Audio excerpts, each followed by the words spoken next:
Plan ছিল একটা cute road trip outfit, কিন্তু আমি কি পরলাম একটা ওভার ওয়াশ করতে জামা, যেটা দেখে একদম মনে হচ্ছে এটা মপ। বাট অনেস্টলি এটাই হবে আজকের সবচেয়ে কমফোর্টেবল ফিট। সকাল 7:30, অলরেডি গরমটা ফিল হচ্ছিল আর আমি পুরো রেডি হয়ে গেলাম। শান্তিনিকেতনের রোড ট্রিপ মোড অন। এই যে ব্যাগটা দেখছো অ্যামাজন থেকে কেনা জয়পুরি টোট, বাট একটা অনেস্ট টিপ দিচ্ছি, অনলাইন থেকে কিনো না। ওরা একটা প্রিন্ট দেখাবে আরেকটা পাঠাবে। অফলাইন থেকে কেনো, ট্রাস্ট মি, পছন্দ করে কিনতে পারবে। আর মা, she is literally leaving her best life. অনেকদিন পর আমরা রোড ট্রিপে বেরোচ্ছি, সো এক্সাইটমেন্টটা একদম রিয়েল। কিন্তু বাইরে বেরোতেই ওয়েদারটা পুরো পার্সোনালিটি চেঞ্জ করে ফেললো। কালকে খুব বৃষ্টি হচ্ছিল, মাটিটা দেখতে পাচ্ছ এখনো ভেজা। এখন রুথলেস সামার সান। আমরা ফাইনালি বেরিয়ে পড়লাম, গাড়ি চলছে, মুড ভালো। আর যখন সেকেন্ড হুগলি ব্রিজটা ক্রস করছি, আই সোয়ার এটা আমি যতবার দেখি ততবার ভিডিও তুলি। It's a ritual at this point. Obviously ট্রিপটা স্মুথ হবে না, মাঝখানে গিয়ে টায়ার পাঞ্চার।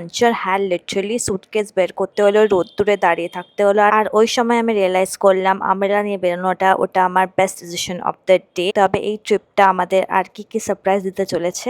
টায়ার পাংচারটা ফিক্সড হতে 30 মিনিটসের বেশি ওয়েট করতে হলো। রোদ্দুর, ঘাম আর পেশেন্সের টেস্ট। ড্রাইভার দাদা লিটারালি স্টেপনি দিয়ে ম্যানেজ করে দিল। আর তখন থেকেই আমি বলছিলাম এখান থেকে ডাইরেক্ট খাবার চাই, because let's be honest, road ট্রিপের বেস্ট পার্ট হলো ইটিং। আর আমাদের একটা ফিক্স স্পট আছে এই রুটে, হাইওয়ে মির্চি ধাবা। এটা আমাদের এত ফেভারিট যে একবার শুধু এখানে লাঞ্চ করতে কলকাতা থেকে ড্রাইভ করে এসেছিলাম। Yes, that's serious. Pure veg place, কিন্তু অপশনগুলো শেফস কেস। প্রথমে অর্ডার করলাম পনির পরাঠা আর আলু পরাঠা, কিন্তু টুইস্টটা হলো এগুলো একদম অয়েলে ভাজা না, একদম নানের মতো করে তন্দুরে হয়েছে, তাই একদম লাইট আর ইনসেনলি টেস্টি।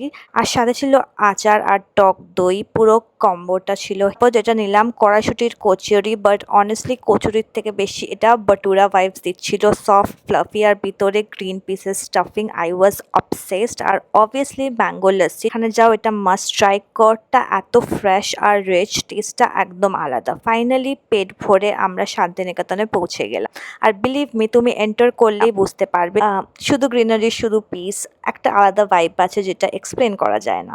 আমাদের স্টেটা ছিল একটু অফ বিট লোকেশনে, বোলপুর টাউনের বাইরে, অলমোস্ট পিওর জঙ্গল ভাইবসের মধ্যে। শান্তিনিকেতনে পৌঁছানোর সাথেই আমার একটা দেজাভু ফিলিং হলো, like everything felt familiar but softer somehow. আমি এখানে 5 বছর আগেও এসেছিলাম, অ্যান্ড গেস হোয়াট, আমরা আবার এক্স্যাক্টলি ওই সেম গেস্ট লজ, সেম রুমেই থাকছি। এটা অনেস্টলি আমার অনেক ভালো লাগলো, like life quietly repeating something nice. আর এই গেস্ট হাউসের ফ্রন্টিয়ারটা পুরো গ্রিনে ভরা, এত সবুজ যে চোখটা লিটারালি রিল্যাক্স হয়ে যায়। আচ্ছা, তোমাদের একটা কুইক রুম ট্যুর দিয়ে দিই। একটা ছোট্ট লিভিং এরিয়া আছে, ভেরি সিম্পল, ভেরি কোজি। তারপর বেডরুম। আর অনেস্টলি এই রুমের বেস্ট পার্টটা হলো এই ব্যালকনিটা। এখানে দাঁড়ালে বা বসলে মনে হয় সবকিছু স্লো হয়ে যাচ্ছে, ওই ইউটিউবের কামিং ভিডিওগুলোর মতো। এক্স্যাক্টলি ওই ভাইব। আর একটা ছোট ডিটেল যেটা আমার খুব ভালো লেগেছে, করিডোরের সিলিং এ একটা উইন্ডো আছে, কমপ্লিটলি র্যান্ডম, বাট যখন লাইটটা পড়ে পুরো জায়গাটা একদম অ্যাস্থেটিক হয়ে যায়। আমি রিয়েলাইজ করলাম আমরা যেখানেই যাই না কেন, আমরা সব জায়গায় একটা জিনিসই খুঁজি, একটু শান্তি।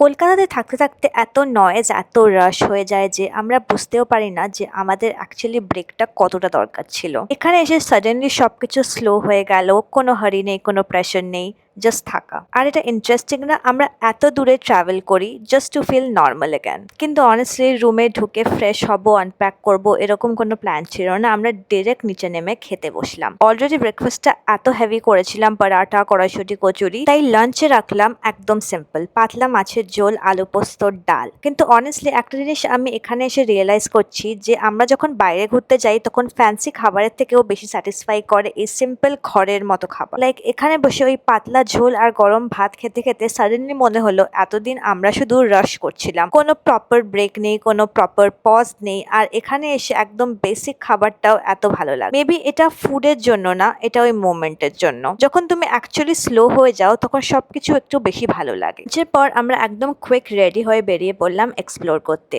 আর একটা কিউট জিনিস বলতেই হবে, মা একটা হারেম প্যান্ট কিনেছিল, আর অনেস্টলি ওটা এত ভালো লাগছিল যে আমি নিজের জন্য একটা নিয়ে নিলাম এই ট্রিপে। লাইক শান্তিনিকেতন ভাইবে এটা পারফেক্টলি ফিট হয়। তারপর আমরা গেলাম সোনাঝুরি হাটে। আমাদের ধারণা ছিল এটা শুধু উইকেন্ডসে বসে, স্যাটারডে সানডে, কিন্তু ওখানে গিয়ে রিয়েলাইজ করলাম এটা তো অলমোস্ট প্রতিদিনই বসে এক্সেপ্ট ওয়েডনেসডে। আর গেস্ট হাউসের সামনে একটা রজনীগন্ধা গাছ ছিল, পুরো জায়গাটা একটা মিষ্টি গন্ধ ভরা। ইভেন আমাদের রুমেও ওরা ফুল তুলে ভাসে রেখে দিয়েছিল, ছোট্ট জিনিস, but it adds to the whole feeling. রুমে ওই রজনীগন্ধা ফুলটা ছিল, পুরো একটা কম্পোজ নিট ভাইব। আর ওই মুডটা নিয়ে আমরা বেরিয়ে পড়লাম। একদম ভাবছিলাম যে এই দিনটা এরকমই থাকবে, বাট বাইরে বেরোতেই বুঝলাম স্টোরিটা একদম আলাদা হতে চলেছে। বাট সোনাঝুরি হাটে পৌঁছাতেই পুরো ভাইবটা একদম change. It's like a sensory overload. এত মানুষ, এত দোকান, সব জায়গা থেকে আলাদা আলাদা সাউন্ড আসছে, কোথাও গান, কোথাও কথা, কোথাও বার্গেনিং। আর টেক্সচার, হাটের কাজ, কাপড়, জুয়েলারি সবকিছু দেখতে দেখতে লিটারালি চোখ ঘুরে যায়। একটু ওভারওয়েলমিং, কিন্তু একদম ইগনোর করা যায় না। লাইক তুমি কনফিউজ হয়ে যাবে কি দেখবে আর কি দেখবে না।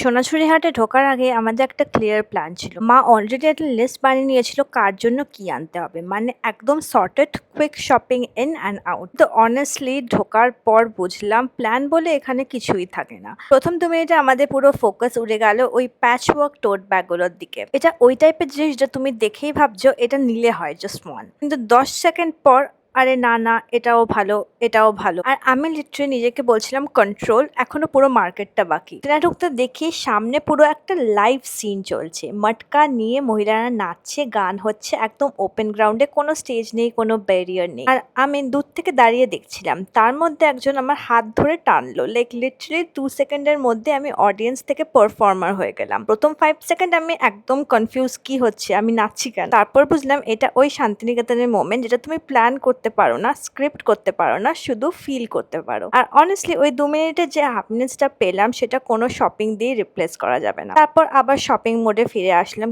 আমরা সবাই কিছু না কিছু নিচ্ছিলাম, তার মাঝখানে আমার চোখ গিয়ে পড়লো এই হ্যান্ডমেড ডায়েরিগুলোতে। এত কালারফুল এর হার্ড কভারটা, এত টেক্সচার, মনে হলো লেখার আগের থেকেই ওরা একটা গল্প বলছে। আমি লিটারালি ভাবছিলাম এই ডায়েরিতে লিখলে কি আমি বেশি ক্রিয়েটিভ হয়ে যাব। আরেকটা শান্তিনিকেতনের ফেমাস জিনিস লেদার ওয়ার্ক। মা যে লেদার টোটটা নিল, একদম সিম্পল, কোনো ওভার ডিজাইন নেই, ছোট ছোট ডিজাইন। আর ওখানে যে ব্যাকপ্যাক গুলো ছিল ট্রেডিশনাল প্রিন্টস, কিন্তু একদম আলাদা।